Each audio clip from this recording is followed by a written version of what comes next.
Hello दोस्तों, स्वागत है आप सभी का IKS एजुकेशन यूट्यूब चैनल पे। तो आज के वीडियो में हम बात करेंगे गुजरात एनवायरमेंट मैनेजमेंट इंस्टीट्यूट की तरफ से यहाँ पे वैकेंसी निकल के आ रही है। इसके बारे में डिटेल यहाँ पे डिस्कशन करने वाले हैं। दोस्तों, वीडियो शुरू करने से पहले आपसे रिक्वेस्ट है कि अगर आप नए हैं चैनल पे तो चैनल को सब्सक्राइब कीजिएगा, बेल आइकन प्रेस करना ना भूलें। कोई डाउट हो तो कमेंट कीजिएगा। तो चलिए बिना किसी तरीके शुरू करते हैं आज के वीडियो, सीधा चलते हैं इसके ऑफिशियल नोटिफिकेशन पे, वहाँ से सारी डिटेल आपको बताते हैं। तो दोस्तों, जैसा कि आप देख सकते हैं इसके ऑफिशियल नोटिफिकेशन पे हम आ चुके हैं। जेमी यानी कि गुजरात एनवायरमेंट मैनेजमेंट इंस्टीट्यूट के द्वारा यहाँ पे जारी किया गया है। अब अटैचमेंट नंबर यहाँ पे आप देख सकते हैं दिया हुआ है। उसके बाद कौन कौन से पोस्ट है, उसके लिए क्या एज लिमिट रखी गई है और कितनी पोस्ट है, कौन कौन अप्लाई कर सकता है, वो सारी डिटेल पे अभी बात कर लेते हैं। सबसे पहला पोस्ट है असिस्टेंट इन्वायरमेंटल इंजीनियर की। इसमें हम बात करें तो लेवल 8 की सैलरी आपकी रहने वाली है। 35 साल एज तक आप अप्लाई यहाँ पे कर सकते हैं। आपका जो भी एज काउंट किया जाएगा 15 अगस्त 2020 के अनुसार यहाँ पे काउंट किया जाएगा। एक वैकेंसी यहाँ पे निकाली गई है। सीनियर साइंटिफिक असिस्टेंट की हम बात करें तो लेवल 7 की सैलरी रहने वाली है। 35 साल तक अप्लाई कर सकते हैं और यहाँ पे टोटल जो है एक पोस्ट निकाले गए हैं। अब इसमें जो है फिक्स सैलरी आपका पहले 5 साल तक रहने वाला है। यहाँ पे दिया हुआ कि 38,090 रुपये यहाँ पे रहने वाला है। उसके बाद अगली है डिप्टी सुपरिंटेंडेंट की पोस्ट है। लेवल 7 की सैलरी रहने वाली है और यहाँ पे भी देख सकते हैं 37 साल तक अप्लाई कर सकते हैं। एक पोस्ट निकाली गई है। क्लर्क कम टाइपिस्ट की बात करते हैं तो लेवल 2 की सैलरी रहने वाली है आपकी और यहाँ पे पहले 5 साल कंडीशन दिया हुआ है कि आपको फिक्स्ड सैलरी यहाँ पे मिलने वाली। 35 साल तक अप्लाई कर सकते हैं। 3 वैकेंसी यहाँ पे निकाली गई है और ये जो एप्लीकेशन है वो ऑनलाइन मोड में यहाँ पे आपको अप्लाई करने पड़ेंगे। अब बात करते हैं पोस्ट वाइज यहाँ पे क्या क्या एजुकेशनल क्वालिफिकेशन मांगा गया है। तो सबसे पहला यहाँ पे assistant environmental engineer post code 1 की हम बात कर लेते हैं। तो यहाँ पे बोला है कि 35 साल से आपका एज जो है ज़्यादा नहीं होना चाहिए। उसके बाद यहाँ पे बोला है कि अगर आपने बैचलर डिग्री किया हुआ है इंजीनियरिंग में यानी BE BTech किया हुआ है रिकॉग्नाइज्ड यूनिवर्सिटी से, किसमें तो इन्वायरमेंटल इंजीनियरिंग में या civil engineering with environment as elective या फिर केमिकल इंजीनियरिंग आपने किया हुआ है इन्वायरमेंट एज इलेक्टिव, तो आप यहाँ पे अप्लाई कर सकते हैं। और यहाँ पे बोला है कि should have the basic knowledge of computer application का आपका बेसिक नॉलेज होना चाहिए और यहाँ पे आपको नॉलेज ऑफ गुजराती यानी तो हिंदी का आपके पास नॉलेज होना चाहिए, तभी जाके आप यहाँ पे अप्लाई कर सकते हैं। अब यहाँ पे ये भी कंडीशन है कि मान लीजिए अगर किसी ने MTech किया हुआ है, ठीक है, लेकिन उन्होंने BE BTech या फिर आपने सिविल में या केमिकल इंजीनियरिंग में या इन्वायरमेंट एज इलेक्टिव सब्जेक्ट नहीं लिया है तो आप यहाँ पे अप्लाई नहीं कर सकते हैं। यानी सिंपली ये बात बताया गया है कि BE BTech आपका किया होना अनिवार्य है, जो कि सिविल में होना चाहिए या फिर इन्वायरमेंटल में आपने जो है अन्य केमिकल में किया हुआ है तो वहाँ पे इन्वायरमेंट नाम का कोई सब्जेक्ट आपने पढ़ा हुआ होना चाहिए, तभी जाकर के इसमें आप अप्लाई कर सकते हैं।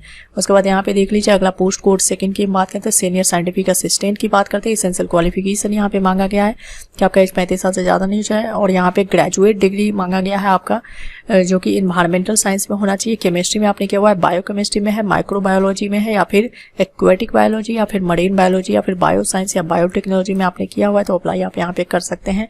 और कंप्यूटर एप्लीकेशन की बेसिक नॉलेज आपके पास होनी चाहिए। उसके बाद यहाँ पे बोला है कि गुजराती या फिर हिंदी आपको आनी चाहिए। और यहाँ पे candidate having bachelors degree in discipline other than above shall be ineligible and will be disqualified at any stage। तो आपने इसके अलावा कोई और बैचलर डिग्री आपने किया हुआ किसी और डिसिप्लिन में तो आप यहाँ पे एलिजिबल नहीं है। उसके बाद यहाँ पे अगली पोस्ट की हम बात करते हैं डिप्टी सुपरिंटेंडेंट की पोस्ट है। यहाँ पे देख सकते हैं आपकी एज 37 साल से ज़्यादा नहीं होनी चाहिए और यहाँ पे बोला जाए कि बैचलर डिग्री आपका होना चाहिए किस सब्जेक्ट में, तो आपका यहाँ पे फर्स्ट क्लास डिग्री होना चाहिए कॉमर्स में, आर्ट्स में, लॉ में, बिजनेस एडमिनिस्ट्रेशन और साइंस में, तो आप यहाँ पे अप्लाई कर सकते हैं। और ये इस पोस्ट के लिए यहाँ पे बोला जाए कि रिलेवेंट पोस्ट क्वालिफिकेशन एक्सपीरियंस 2 साल का यहाँ पे मांगा गया है। Office routine work and accounts of reputed organisation में, तो आप यहाँ पे अप्लाई कर सकते हैं। उसके बाद यहाँ पे देख सकते हैं बेसिक नॉलेज कंप्यूटर एप्लीकेशन के यहाँ भी मांगा गया है और आपका गुजराती या नहीं तो हिंदी आपको आना चाहिए। उसके बाद यहाँ पे देख सकते हैं candidate having bachelors degree in discipline other than above shall be ineligible, तो आपको पास अगर बैचलर डिग्री इसके अलावा किसी सब्जेक्ट में अपने डिसिप्लिन में किया तो आप यहाँ पे अप्लाई नहीं कर सकते हैं। अगली पोस्ट की बात करें तो क्लर्क कम टाइपिस्ट की यहाँ पे पोस्ट है। एसेंशियल क्वालिफिकेशन की अगर हम बात करें तो यहाँ पे 35 साल से एज ज़्यादा आपका नहीं होना चाहिए। उसके बाद यहाँ बोला चला कि आपने यहाँ पे बैचलर डिग्री किया हुआ है कॉमर्स में, आर्ट्स में या लॉ में या फिर बिजनेस एडमिनिस्ट्रेशन और साइंस में, तो आप यहाँ पे अप्लाई कर सकते हैं। बेसिक कंप्यूटर एप्लीकेशन का आपके पास नॉलेज होना चाहिए। उसके बाद यहाँ पे बोला है कि गुजराती या नहीं तो आपको हिंदी आना चाहिए, तभी जाके यहाँ पे अप्लाई कर सकते हैं। और बाकी अगर आपने बैचलर इसके अलावा किसी डिसिप्लिन में किया तो आप इस पोस्ट के लिए अप्लाई नहीं कर सकते हैं। अब यहाँ पे एप्लीकेबल कंडीशन सारा चीज दिया हुआ है, आप इसको डिटेल में पढ़ लीजिएगा। यहाँ मेन पॉइंट में आपको बता देता हूँ। यहाँ पे बोला जा रहा है कि age relaxation will be given to EWS category candidate up to 5 years age पर द गवर्नमेंट ऑफ गुजरात, तो यहाँ पे आपको 5 ईयर्स का रिलैक्सेशन मिल जाएगा। ओनली कास्ट सर्टिफिकेट जो आपका होना चाहिए वो बोला जा रहा है कि गुजरात गवर्नमेंट के द्वारा ही यहाँ पे जारी किया गया होना चाहिए, वहीं वैलिड रहेगा।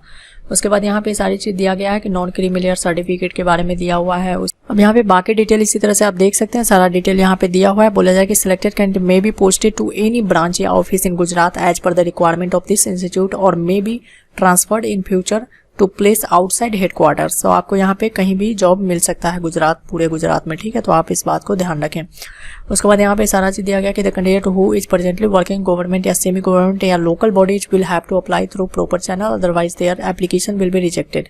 सिलेबस भी इनके वेबसाइट पे जाकर के आप चेक कर सकते हैं, वहां पे डिटेल दिया हुआ है सारा चीज की। डिस्क्वालिफिकेशन आपका किस केस में हो सकता है तो वह सारा चीज यहाँ पे दिया हुआ है, आप यहाँ पे आकर के पढ़ सकते हैं उस डिटेल को, ठीक है। करते हैं इंपोर्टेंट नोटिस करके यहाँ पे फी का दिया हुआ है कि फी जो है आपका कितना रहने वाला है। तो जनरल कैटेगरी से बिलोंग करते हो तो 500 यहाँ पे फी रहने वाला है।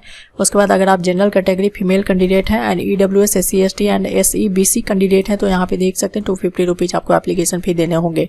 डेट की अगर हम बात करें तो स्टार्टिंग जो है 1 अगस्त 2020 से फॉर्म अप्लाई हो गया है। उसके बाद यहाँ पे आप अप्लाई कर सकते हैं 15 अगस्त 2020 तक। Date of receipt fee for post office के द्वारा अगर करना चाहते हैं तो 3 अगस्त से लेकर के 19 अगस्त तक यहाँ पे टाइम दिया गया है। उसके बाद यहाँ पे सारी डिटेल मैंने आपको बता दी है, नीचे में यही डिटेल जो है आपको गुजराती में पढ़ने को मिल जाएगी। दोस्तों बात करते हैं कि आपको अप्लाई किस तरह से करना है। तो जैसे डिस्क्रिप्शन में जाएंगे तो वहाँ पे आपको अप्लाई नाउ का लिंक मिलेगा, उस पर क्लिक करेंगे। अगर आप एलिजिबल हैं तो उस पर क्लिक कीजिएगा, सीधा आप इस पेज पे आ जाइएगा। यहाँ पे आने के बाद देख सकते हैं लिखा हुआ है select attachment by department. Okay, so यहाँ पे आप क्लिक कर लेंगे। क्लिक जैसे ही करेंगे तो आपको एप्लीकेशन फॉर्म इस तरह से खुल के आ जाएगा। अब आप जिस पोस्ट के लिए अप्लाई करना चाहते हैं उस पोस्ट पे यहाँ पे क्लिक कर देंगे। तो जैसे मान लीजिए कि कलर कम टाइपिस्ट के हम पोस्ट पे अप्लाई करना चाहते हैं तो यहाँ पे अप्लाई पे क्लिक कर देना है। तो जैसे ही आप यहाँ पे क्लिक करेंगे तो इस तरह से डिटेल खुल के आ जाएगा। अटैचमेंट नंबर, पोस्ट का नाम, उसके बाद यहाँ पे क्लास, डिपार्टमेंट, सब कुछ यहाँ पे खुल के आ जाएगा। पे स्केल क्या रहने वाला है और यहाँ पे एलिजिबिलिटी कंडीशन, एसेंशियल क्वालिफिकेशन क्या मांगा गया है, ये सारा चीज यहाँ पे आ जाएगा। उसके बाद अप्लाई नाउ यहाँ पे दिया गया, इस पे क्लिक करेंगे। जैसे क्लिक करेंगे तो इस टाइप के विंडो पे आ जाएंगे। आप पहली बार रजिस्ट्रेशन कर रहे हैं तो यहाँ पे आ जाएंगे और न्यू रजिस्ट्रेशन पे क्लिक कर देंगे। जैसे न्यू रजिस्ट्रेशन पे क्लिक करेंगे तो यहाँ पे आ जाएगा खुल के। उसके बाद आई एग्री पे क्लिक करेंगे तो एप्लीकेशन फॉर्म आपका यहाँ पे खुल के आ जाएगा। सबसे पहले आपको रजिस्ट्रेशन यहाँ पे करना होगा। उसके बाद यहाँ पे ऑनलाइन एप्लीकेशन आपको फिल करना है। उसके बाद अपलोड करना है अपने डॉक्यूमेंट्स, फोटो, सिग्नेचर यहाँ पे अपलोड करने को मांग रहा है। उसके बाद यहाँ पे फी जो है पेमेंट करना है। उसके बाद यहाँ से आपको कॉल लेटर यहाँ पे डाउनलोड कर सकते हैं जब भी इसका प्रिलिमिनरी एग्जाम कॉल लेटर आएगा। तो अब यहाँ पे आप टाइटल, यहाँ पे सर नेम, फर्स्ट नेम, उसके बाद फादर्स नेम, मदर्स नेम यहाँ पे चूज कर सकते हैं। यहाँ पे अपना जेंडर, उसके बाद यहाँ पे date of birth, marital status, सारा चीज यहाँ पे कैटेगरी दिया हुआ है, सबको चूज कर लेंगे। उसका यहाँ पे प्रेजेंट एड्रेस अपना चूज करना है, परमानेंट एड्रेस। तो जैसे यहाँ पे हम प्रेजेंट एड्रेस की अगर हम बात करते हैं तो उसको चूज कर लेते हैं। तो यहाँ पे गुजरात पहले से लिखा हुआ है। अगर मान लीजिए हम किसी और स्टेट को चुन लेते हैं तो दोस्तों जैसा कि आप देख सकते हैं यहाँ पे मैंने दिल्ली चूज किया तो यहाँ पे डिस्ट्रिक्ट जो है आउटसाइड गुजरात लिखा हुआ है, तालुका आउटसाइड गुजरात लिखा हुआ है। तो यहाँ पे जो भी एप्लीकेशन है वो आप ऑल ओवर इंडिया से कर सकते हैं, क्योंकि यहाँ पे जो है ऐसा कहीं नहीं लिखा है कि आपका जो है केवल गुजरात वाले अप्लाई करेंगे। तो यहाँ पे ऑल ओवर इंडिया से आप कोई भी स्टेट से अप्लाई कर सकते हैं। बस यहाँ पे जो फिल करना है ये नहीं आएगा, यानी आउटसाइड गुजरात बता दिया है, लेकिन आगे आप सारी प्रोसेस करोगे आपको कोई प्रॉब्लम यहाँ पे नहीं आने वाली है। आप देख सकते हैं सिंपली यहाँ पे अपना फोटो, सिग्नेचर भी जैसे करें तो अपलोड करने का भी ऑप्शन आ जाएगा। तो आप यहाँ से चूज करके अपलोड भी कर सकते हैं। तो दोस्तों आज के अपडेट में बस इतना ही। अगर वीडियो अच्छा लगा होगा तो लाइक कीजिएगा, दोस्तों के साथ शेयर कीजिएगा, नया है चैनल पे तो चैनल को सब्सक्राइब कीजिएगा, बेल आइकन प्रेस करना ना भूलें। कोई डाउट हो तो कमेंट कीजिएगा। Thanks for watching this video.